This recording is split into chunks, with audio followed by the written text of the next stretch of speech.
വിഖ്യാത ചലച്ചിത്രകാരൻ ഷാജിയൻ കരുണിന് വിട നൽകുകയാണ് കേരളം. സംസ്കാരം ഇന്ന് വൈകിട്ട് 4-ന് ശാന്തി കവാടത്തിൽ നടക്കും. തിരുവനന്തപുരം കലാഭവനിൽ പൊതുദർശനം തുടരുകയാണ്. അന്തിമോപചാരം അർപ്പിച്ച് പ്രമുഖർ. ഈ വാർത്തയുടെ കൂടുതൽ വിവരങ്ങളുമായി അഞ്ജു ജയപ്രകാശാണ് ചേരുന്നത്. അഞ്ജു, നമുക്കെല്ലാം ഏറെ നഷ്ടമാണ് അദ്ദേഹത്തിൻ്റെ വിയോഗം.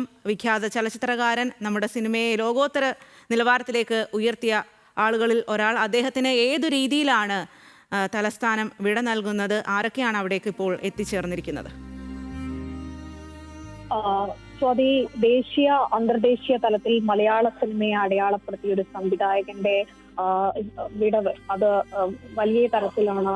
സാംസ്കാരിക മേഖലയിലും സിനിമാ മേഖലയിലും രാഷ്ട്രീയ മേഖലയിലും നിരവധി പേരാണ് ഈ അദ്ദേഹത്തെ ഒരു നോക്ക് കാണാൻ വേണ്ടി ഈ കലാഭവൻ തിയേറ്ററിനുള്ളിലേക്ക് എത്തിക്കൊണ്ടിരിക്കുന്നത്.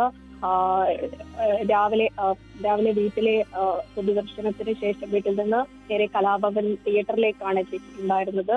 മൃതദേഹം ഇവിടെ മന്ത്രിമാരായിട്ടുള്ള സജി ചെറിയാൻ, സാംസ്കാരിക വകുപ്പ് ഡയറക്ടർമാരായിട്ടുള്ള ദിവ്യ എസ് അയ്യർ, ഒപ്പം തന്നെ എം സ്വരാജ് തുടങ്ങിയവർ നേരത്തെ അന്തിമോപചാരം അർപ്പിച്ച് മടങ്ങിയിട്ടുണ്ടായിരുന്നു. സിനിമാ മേഖലയിൽ നിന്ന് നിരവധി പേർ ഇവിടെ എത്തി അന്തിമോപചാരം അർപ്പിച്ച് മടങ്ങുകയും ചെയ്തിട്ടുണ്ടായിരുന്നു. ഫെഫ്സ ജനറൽ സെക്രട്ടറി ബി ഉണ്ണികൃഷ്ണൻ, ഒപ്പം തന്നെ സംവിധായകൻ ബ്ലസ്സി ഉൾപ്പെടെ നിരവധി ആൾക്കാർ, നിർമ്മാതാവ് രജപുത്ര രഞ്ജിത്ത്, ചലച്ചിത്ര അക്കാദമി ചെയർമാൻ പ്രേംകുമാർ, മന്ത്രി ചിഞ്ചുറാണി, ഒപ്പം തന്നെ ചലച്ചിത്ര അക്കാദമി കൗൺസിൽ അംഗം കുക്കു പരമേശ്വരൻ, അടൂർ ഗോപാലകൃഷ്ണൻ, ഇങ്ങനെ ഓരോരുത്തരായിട്ട് പല മേഖലകളിൽ നിന്നുള്ള നിരവധി പേർ അദ്ദേഹത്തെ ഒരുമിച്ച് കാണാനായിട്ട് ഈ കലാഭവൻ തിയേറ്ററിനുള്ളിലേക്ക് എത്തിക്കൊണ്ടിരിക്കുകയാണ്.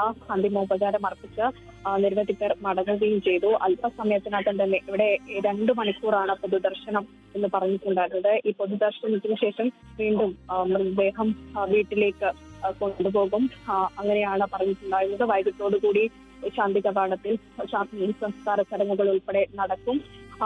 എന്തായാലും നിലവിൽ ഈ രാഷ്ട്രീയ മേഖലയിലുള്ള നിരവധി ആളുകൾ ഇപ്പോൾ അല്പം മുമ്പ് കെ മുരളീധരൻ ഉൾപ്പെടെ അന്തിമോപചാരം അർപ്പിച്ച് മടങ്ങുന്ന കാഴ്ച കണ്ടു.